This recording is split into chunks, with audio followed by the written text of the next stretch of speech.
That's what you did. Okay, it says it's recording, so we're good to go. So yeah, this is the grader file for 6G, student data file for 6G. And so first step was to open up internships travel. And then it says, as you notice, we have 4 sheets down here. So we're going to be pretty much doing what we've done over the last 2 scripture lectures with 6A and 6B. So we'll do some stuff with organization and smart art processes and things like that. So we'll do stuff with that. But the other things are just honestly pretty standard, which we're already used to. You know, setting up our spark lines and inserting line charts. We'll do a little trend line thing with that as well, and then setting up and creating a form at the end. So, well, first things first is we want to on the internship by industry worksheet in range G4 to G10, insert spark lines using the values from B4 F10. And so you all may recall that when we did this prior, we were able to select the data that we wanted to create our spark lines based off of and use the quick analysis tool. And from the quick analysis tool, we could select spark lines and then just do line spark lines. And we even get a preview of what it looks like right to the right of it. So this is the method that we learned about this time. I believe I showed it previously to that. But if you wanted to, you could use insert and go to the spark lines group and do it that way. Because you did it that way in the first module. So you've had a lot of experience with inserting spark lines. So at this point, they just want you to insert spark lines, not telling you which way to do it. All right. So my spark lines are now inserted in B4 for B4 to F10 and the cells G4 to G10, as we can see here. And by inserting them, we do get the Sparkline Tools contextual tabs for design and can't see anything, but for designing and format. So at this point, what we want to do now is we want to modify the Sparklines a little bit. So what would be best for us to be able to do is to have the Sparkline show the high and last point, as it says in step 3 of 6G. Format the spark lines to show the high point and the last point. And so if we look in the show group here, we see we can change what points are shown on the spark line. And so I'm going to choose the high point and last point as instructed. And so like, notice here, like in the first one, how that's the same point. So there are times where that could occur. So I don't want you to think that you should always be seeing a certain amount of points. Like if you select 2 of them, that doesn't necessarily mean that you'll see 2 things.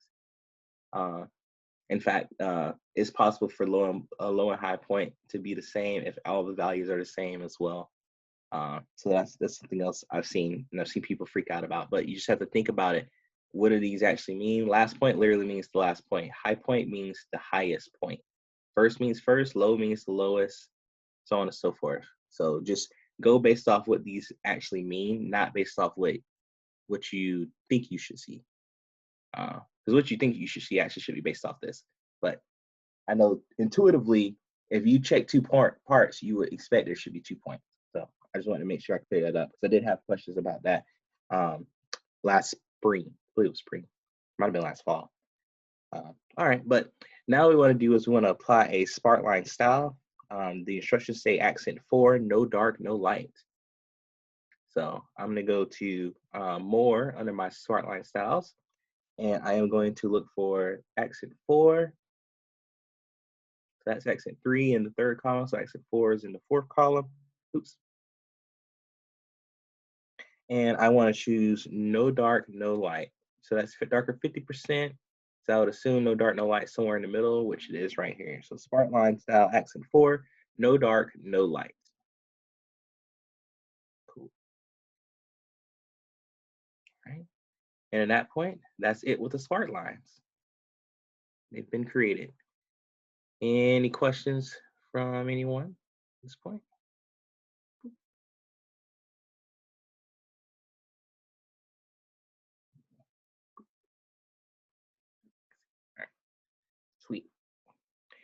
Okay, so next up, we're going to, according to the instructions, it says to create a line with markers chart style using the ranges A3 to F3 and A7 to F7. So A3 to F3, and we know to select the one for 7, we would have to do a multi-select. So I'm going to hold down the control key and get A7 to F7. Now, also, you could type both of these within a name box and put a comma between the cell ranges, and that would select them both as well. So I'll demonstrate that here quickly. So F3, A3, F3, comma, A7, F7. So that selects both as well. So either one that you're comfortable with. I do know that sometimes with the mouse, or depending on the type of device you have that you're using as a mouse to select things, it can be difficult. So sometimes just typing it in a name box is easiest. So that's just something else to keep in mind. All right. So with that selected, we're going to insert or create a line with markers chart. So I'm going to go to the Insert tab.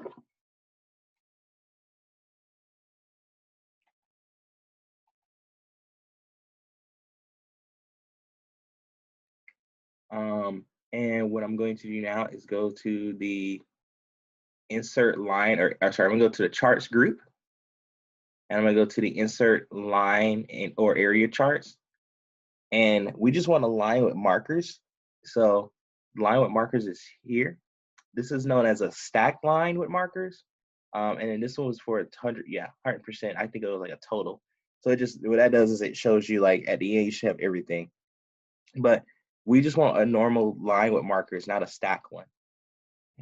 And the difference with that would be if you wanted to show like multiple parts, like if we wanted to do it for technology and say like energy as well, we could do a stack line with markers, but we just need a regular line with markers in this case because we're only looking at one type of industry. So inserting that looks pretty good. So we're gonna take this and it says to position it so that the upper left corner aligns with the upper left corner of A13. So to move that here. And to be perfectly honest with you, the reason that that is asked in a lot of assignments, I know this question has come up, is because it just, one, it is good practice to think of where's the best place for me to position my chart when I create it. We've looked at how sometimes it's best to put it on a whole nother sheet. We've looked at, every other instance I think we looked at, it's been below it. There may be times where it makes sense to keep it right next to it, but most of the time, it's going to be below it on its own next sheet. It just depends on what you're doing and what you want to display and be able to display. So there could be times where you have it to the right of it, of your data. So that's just stuff to keep in mind. But the purpose for it in this class also is because it makes it easier for grading, because then I could just check to see if it's within that cell. And that's how it denotes if it's within that cell. So that's why some of you've gotten points back where it may seem like I took points off, because very quickly I'm just using a grader to check for things, and then I go in and look for specific parts. So I usually give those back. So if you haven't seen those given back, let me know, but I'm pretty sure I got them all, but I'm human. So all right, let's see. Now that we have that chart in the position that we want, let's change its title. So it just says technology at the moment. So I'm going to actually click inside, because what we're changing the title to is internships available in technology. And so since technology is already typed out and I'm lazy, I'm going to keep it there.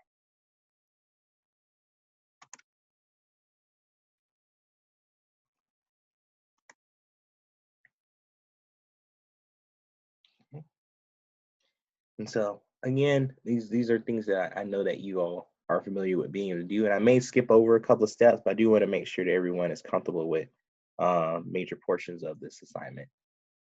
So, okay, so that internships available in technology is now typed in as the title. Next, it says to edit the vertical value axis to set the minimum to 35 and the major unit to 5. So here's the vertical value axis. As you can see, when I hover over it, I get the screen tip that tells me that vertical value axis. And If I was unsure of where it was, I would go to Format tab, which, oh, fair enough. Um, and go to the Format tab, and in the current selection group, I can actually select it. And this is honestly my preferred way of doing this. That way I know for certain that when I click Format Selection, the format pane that's going to appear here to the right is specifically for what I want it to be for, because I can visually see I am saying I'm selecting vertical value axis. You could do it from clicking here, but again, this is what I prefer to do, just because to me it's like I can see that this is correct.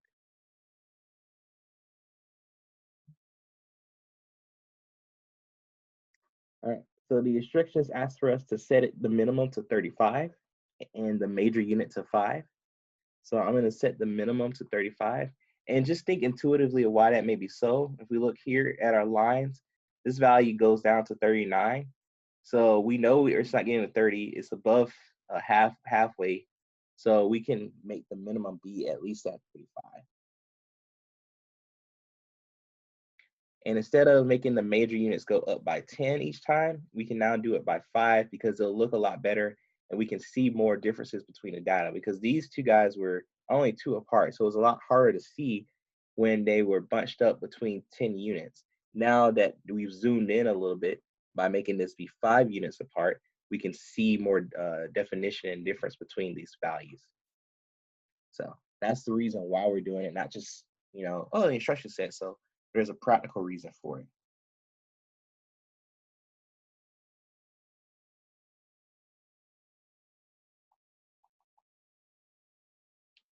Okay. All right. So next thing that we want to do is format the plot area. So again, we could select from inside the chart, try to get just the plot area.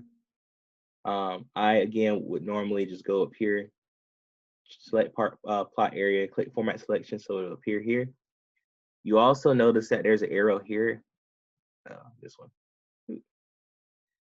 that allows you to select between different things that you have on your chart. So you could select from here too. Being perfectly honest, using this arrow, I don't know why, because these should be say the same thing, but sometimes I feel like it says different things than what I see up here. And so I am personally, I just use this. I go to format and go to current selection and do that. But as you can see, you have more than one option to do so. So, and at this point in the class, you've done at least 2 of those options. I don't think there's been an assignment where we've looked at it from here. Pretty sure that hasn't been, but you could correct me if there has been.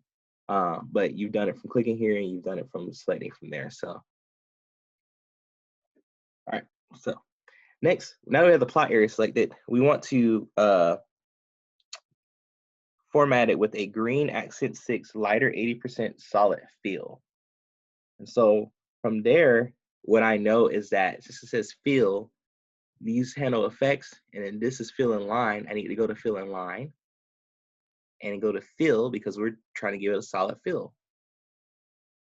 That then tells me which of these to select because it says solid fill. So I'm gonna select solid fill. And then we can modify the color based off of what was asked of us. So we were told to do green accent 6 and lighter 80%. So there it is. Okay. Notice again that color that was there by default was the color of the line. You may recall that I said that it will recognize the last color that you use, and then it will tend to let that be the next selection option or the default select option, because it's expecting you to, oh, you're going to keep using this color because you like it. That's just Excel trying to help you. This is a great example of when Excel's trying to help, but it's really a bad idea for it to, right? Because you wouldn't have been able to see that line at all by default. So, all right. Let's look at the next thing that we need to do. So next thing is we need to format the chart area now. So format the chart area. I'll show it from this way now, just because. I'm gonna click chart area. Notice that the chart area is selected. Notice that it says chart area up here now in current selection group.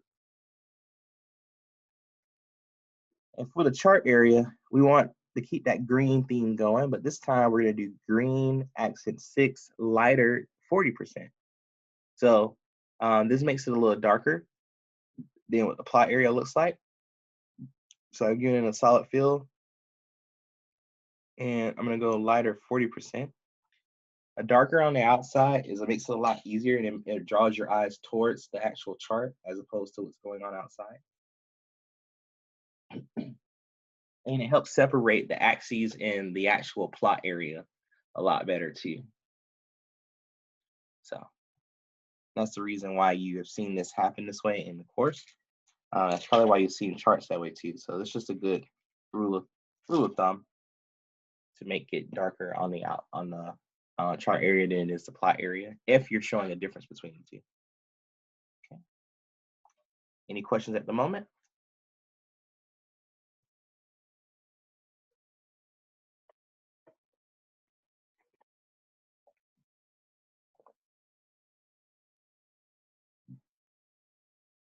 All right. So something that was new to many of us in this course was the use of a trend line. And I mentioned that if you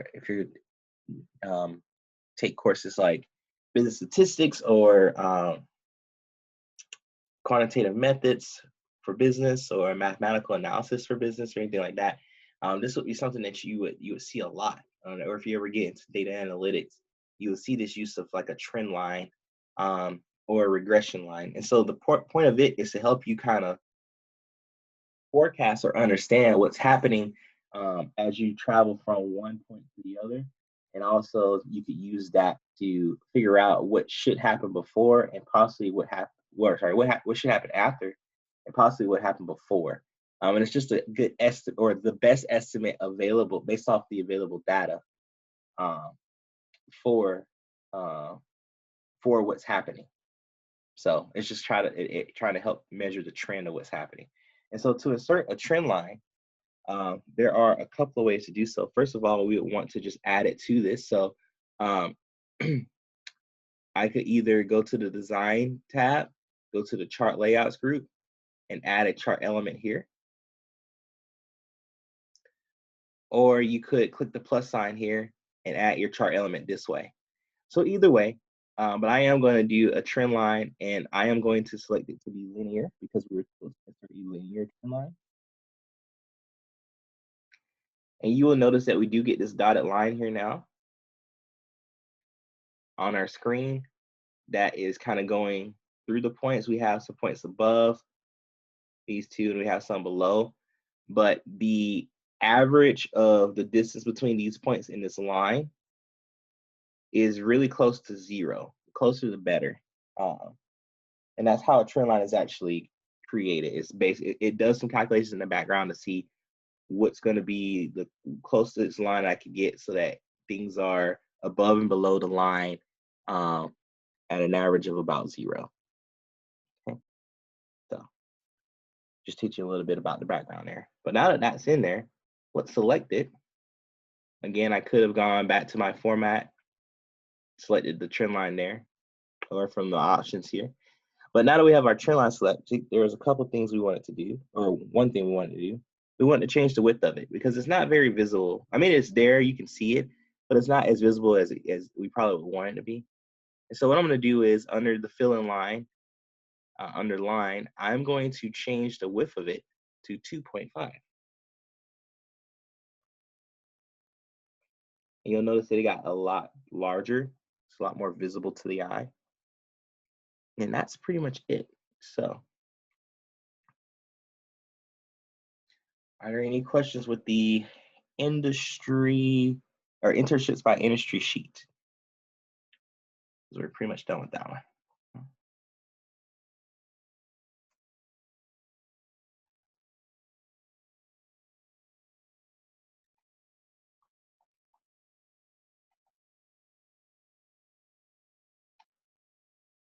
All right, sweet. Let's move on to the next section then. So the next section we'll look at is the list chart. We're going to the list chart sheet. And as you can see here, it says type of internships. And so you probably can imagine, I'm actually gonna close this pane over here. So you probably could imagine on this sheet here that we're gonna have a list of internships, right? It makes sense, or types of internships, I guess I should say. And they're pretty standard. They're gonna be our paid, our work study, and our unpaid internships. So just so that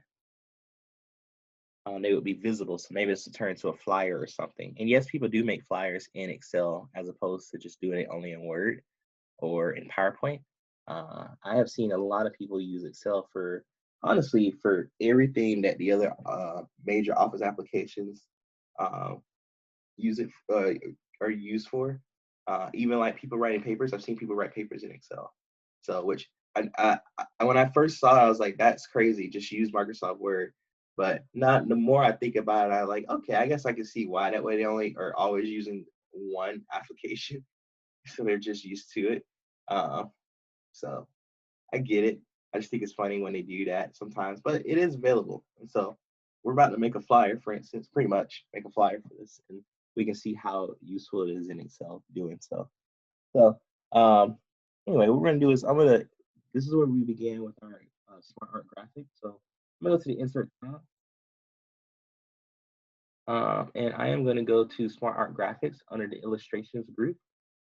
So it looks like a fancy looking arrow, like the ones where you let Gmail know that something's important.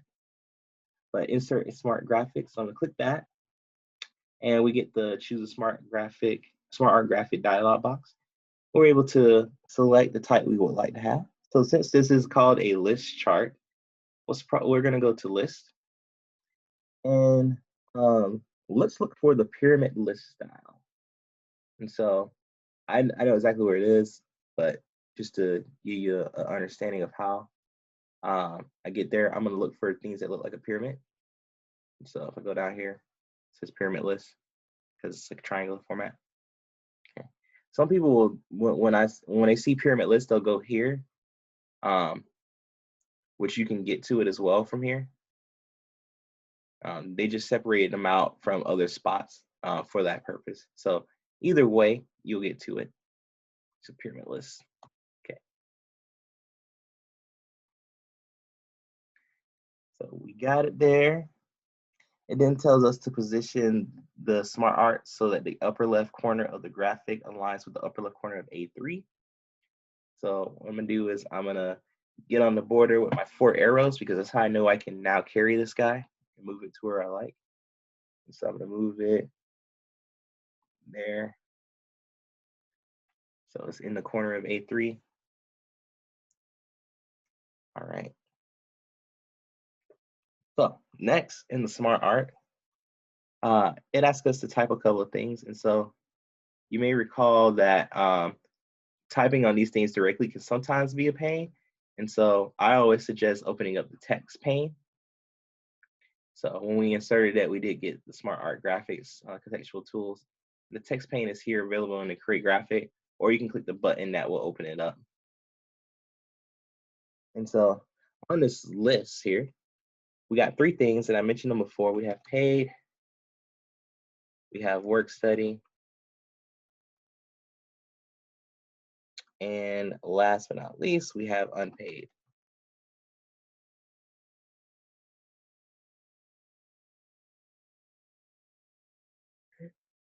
And once you've used the text pane, you can close it if you want. You can always bring it back up again. It's not like actually gone forever once you close it. But that does make it easier again to type these things in sometimes. And the reason I say that is because sometimes when people are clicking, they may accidentally move them and things like that. So it's just easier I'm just gonna type in my information. At least it is, at least I see it that way. So, all right. Next thing that I wanna do is we're gonna change the smart art style, give it a more 3D feel. So to do that, I'm gonna go to the smart art styles group, and I'm gonna click more. And we're gonna look at the 3D parts, and we're gonna choose inset. I know in the scripture lecture we did polished. I think your assignment you did too, but just we're gonna choose inset. So just be careful with that. I do notice that sometimes if we use a style consistently for like 6A, 6B, and in the scripture lectures, 6A or in the scripture lectures A and B as well, you've used it 4 times, so you think that's the way it's gonna be, and then G throws a, hey, use this one. So just pay very close attention to the style that they ask for when doing your assignments. So we chose an inset. As you can see, we do get more of a 3-dimensional look. And the inset part, just like you may notice, there's a border on the outside because it's like inside of it. So, but anyway, last part here is to change the color. So we're going to change the colors to be colorful, filled, accent 1. So this one has all your ranges. This is our accent 1. So we want colored, filled, accent 1.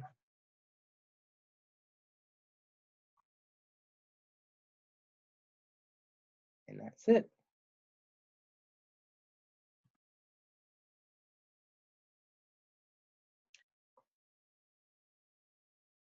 Any questions about making a list chart?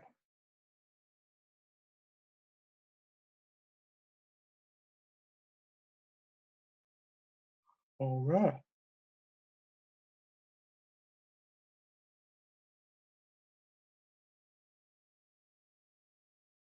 Next up, we're going to go to the organization chart.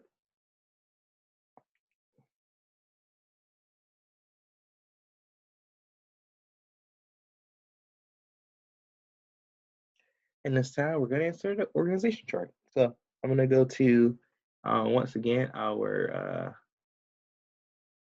insert tab, the illustrations group. Click on Smart Art Graphic. And we're choosing an organization chart. So I think we looked at processes before, but the hierarchy one in this case is what we're looking at. And I think I mentioned that before for whenever you're trying to organize something, sometimes, or creating an organization type chart, it makes sense to have hierarchy. That way you can see who's in charge, who is in charge. It just makes it easier. So you can see there's different version of hierarchies, but this is the one we're going for, just the organization chart. So selecting this and click OK. And this too, I will position to be in the upper left corner of A3.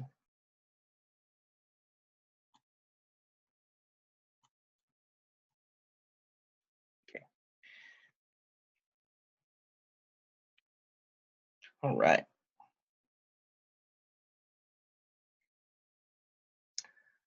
So next thing is I'm going to open up the text pane just so I can see everything very clearly and easily.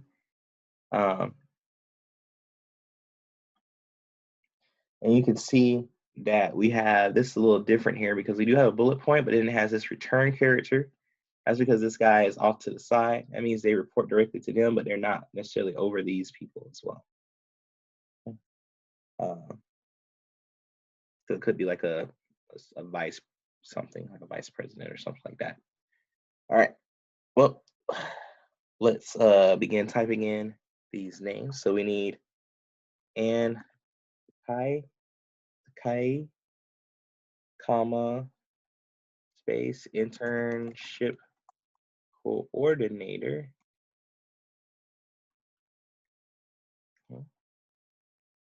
And as we type, notice how the text changes size for all of them because it tries to keep it all even.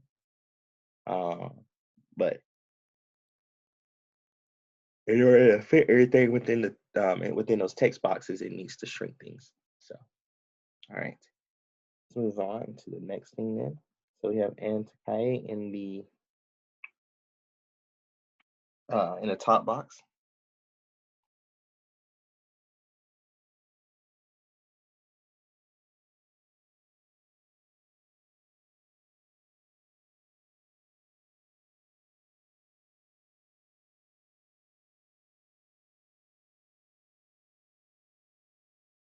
Oh, I think I selected the wrong. I think I selected the wrong one. I did. I selected the wrong style. So let me actually go back here. Go to more layouts.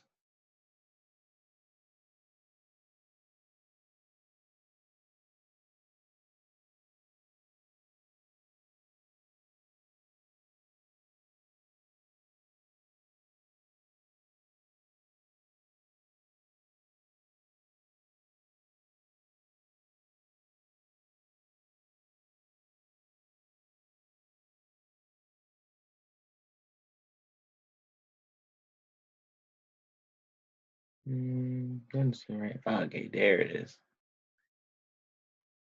So it was actually saying using the hierarchy list style. So this is the one I know we wanted to use. The great part about that is that I am able to, once I type stuff in, notice how it's still there. So it automatically moved it over to the new layout. So I don't have to worry about that. So got to teach you something cool, even though I made a mistake. So if you ever want to change the style up, you notice that as you change the layout for the smart art graphic, all your data will still be there and it'll change with you. So, all right. So we have and Kai. So this one I do not need. Yeah, there we go. All right. So I have Dennis Jones. I'm a specialist. Oops.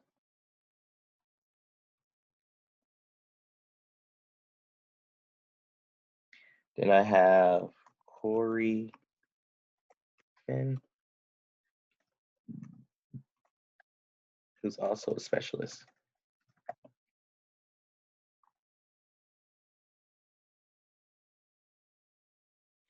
All right, now I need to make another column here. But to do that, what I'm gonna do is I'm gonna hit backspace. And by doing so, it pushes that bullet point back. If you hit Shift Tab, it'll also do that. So Tab will bring it in, Shift Tab will bring it back out, which you may be used to from using Microsoft Word. It's kind of the same thing. All right, but from here, let's get to typing. So this person is going to be Shani Coleman or Coleman. So by pressing enter, notice it makes another one to the right. But if I tap that in, it now puts it underneath Shani. Oh, actually, Shani had a job. I should give her a job. Comma. She is the work study coordinator.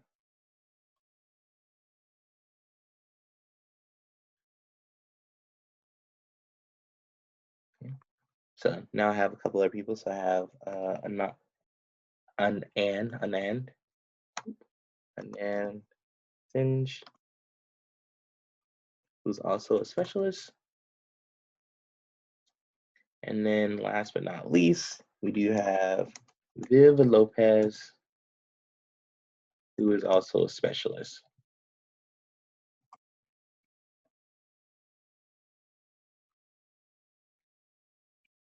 Okay, there we go.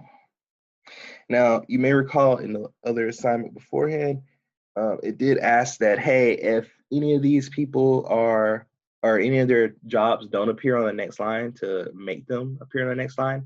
In this case, we didn't have that issue. So that's why you do not see that in the instructions either. So just keep that in mind. Again, it's like just to understand that there are differences sometimes within your assignments as you're moving forward. But it would look best that the jobs appear underneath the name, just syntax wise. So if they did not, you could click in here and you shift enter and it will move it down. So just things to keep in mind. All right, so that was actually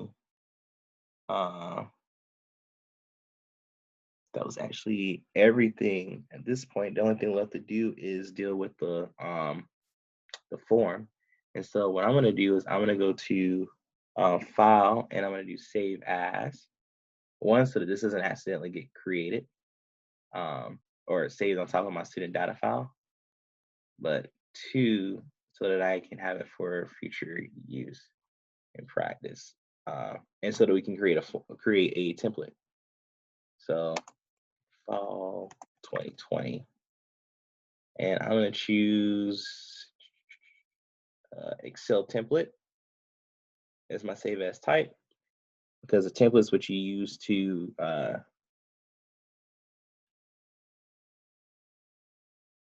some preset sheets and the way they look. But like in this case, how we're going to create our forms, so that the form, every time you pull up the template, oh, you have a new form to start off from. So our new template, I'm gonna save this here. Oh, remember, it will take you to that custom office templates folder, which we don't want. I'm gonna put it where I want to have it, so I know where it is, so I can use it whenever I want.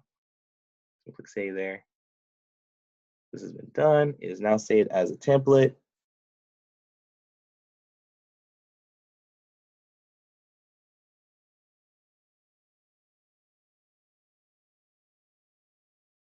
All right, now that it's a template, we're gonna go to travel and expenses. Notice too, up here now it has a .xltx, the T for template. So just want to show that to you. But now we're on the travel expenses sheet. Were there any questions about the organization chart before I move on, actually?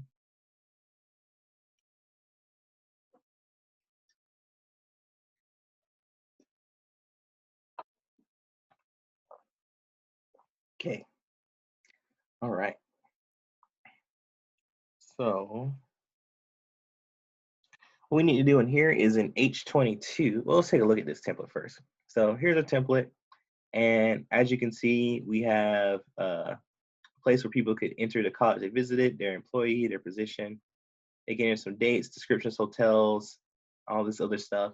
This is just a general travel form. So if you get travel for work, in this case, this has to do with traveling for like an internship fair. So, but anyway, this is where you would fill that out, and then you could turn in that form to HR or wherever you need it to. So what we're going to do here is we are going to kind of finish this up, so that way some things are already preset, and then leave it as a template to be used if someone wanted to in the future. And so to do that, we are going to go in cell H22. Notice it says grand total here. That means we must want to take the grand total. So we want to take the total of some totals, which would be these guys here. And so some of you may be thinking that, oh, that's pretty simple. I can just do a auto sum, which if you gave that a try, notice it doesn't do anything. That's because it doesn't have any values from here. There are no values here, so it can't recognize what to use. However, it does automatically put equal sum there. So we could then just select what we want, each 15 through each 21.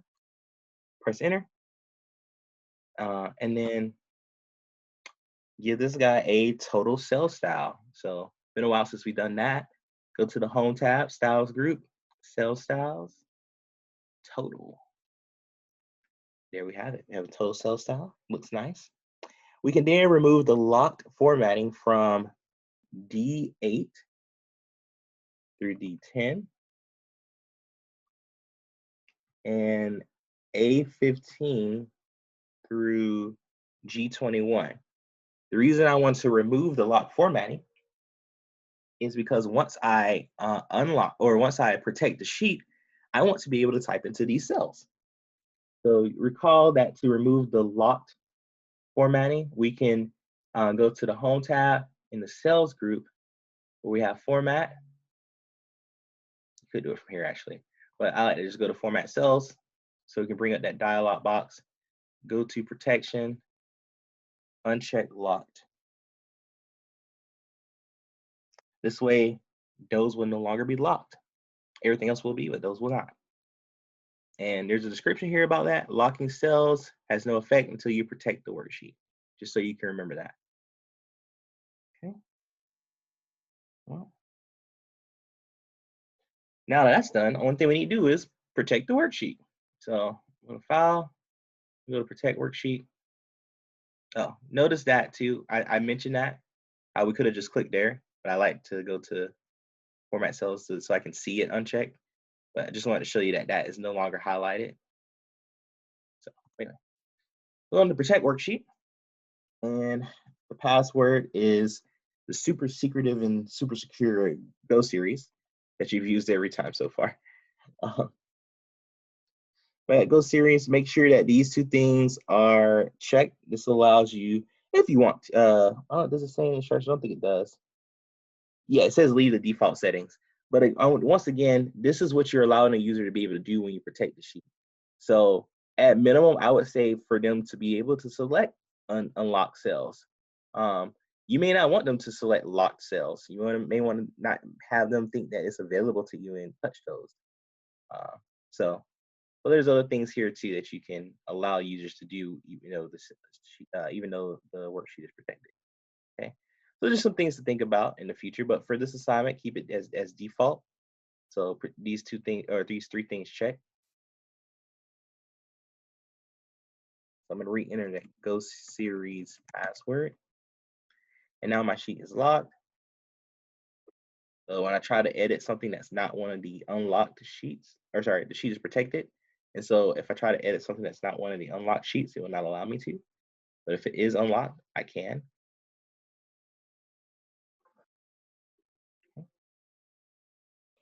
And so now we're to save as and make this save this as an Excel workbook. So I can go to file again. I can go to save as. I'm gonna put in downloads again. So let's see. Oops.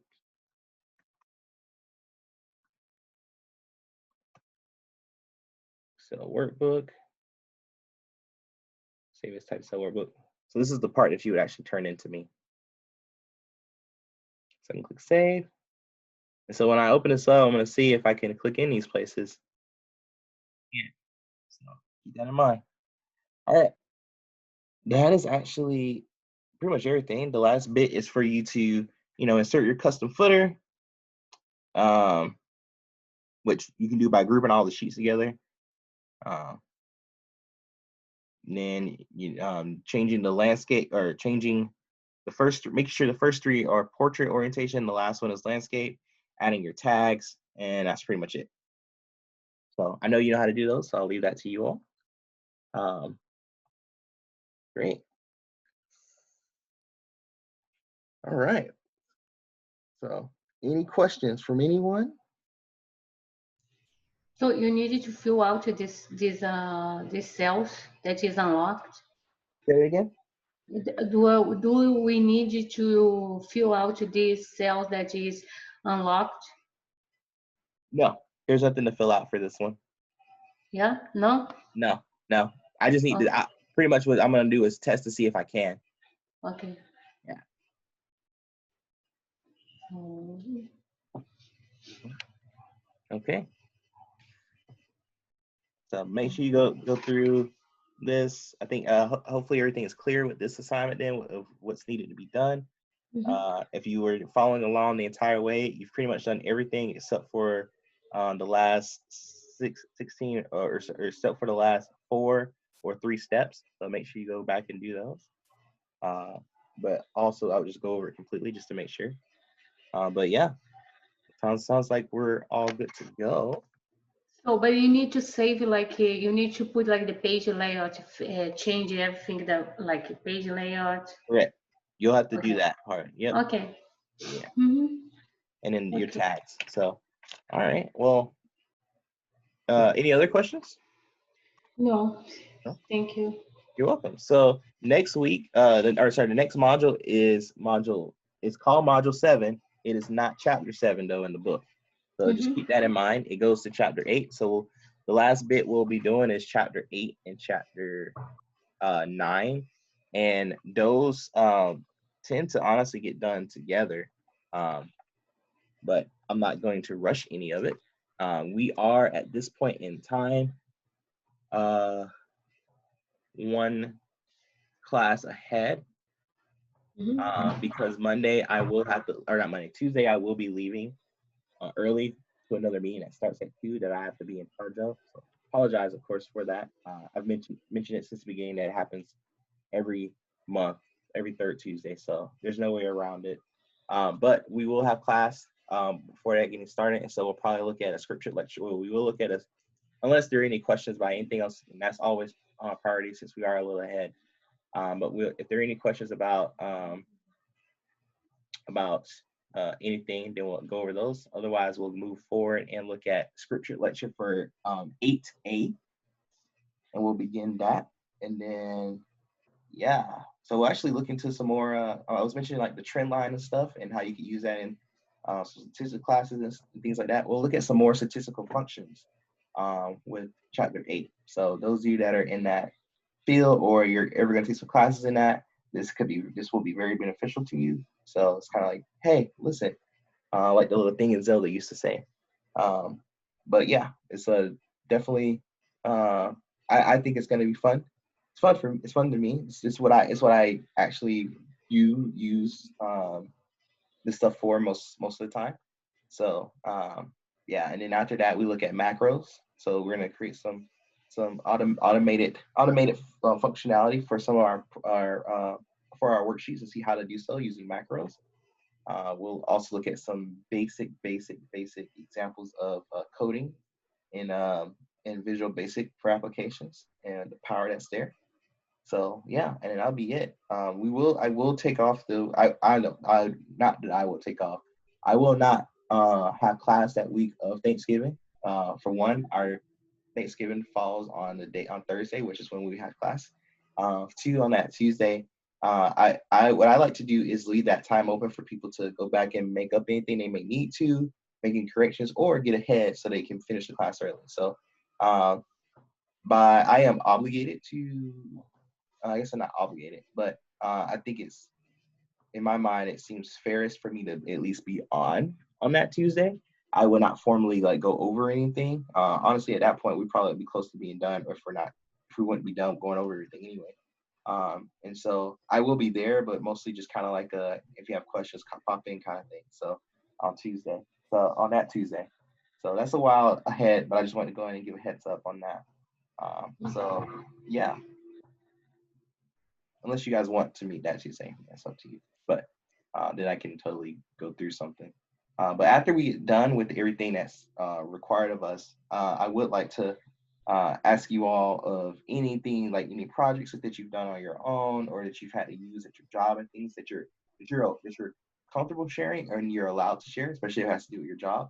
And then I can show you also a couple of different things too with Excel, just to show you some more power, some more fun. Go over some different things that we've already looked at, things like that. So yeah, that's going to be pretty much the remainder of the semester. There's not much left. So hope you all feel like you've got a lot of it. Hope it hasn't felt rushed. But yeah. Yeah, that is nice. Nice. Thank you very much. You're welcome.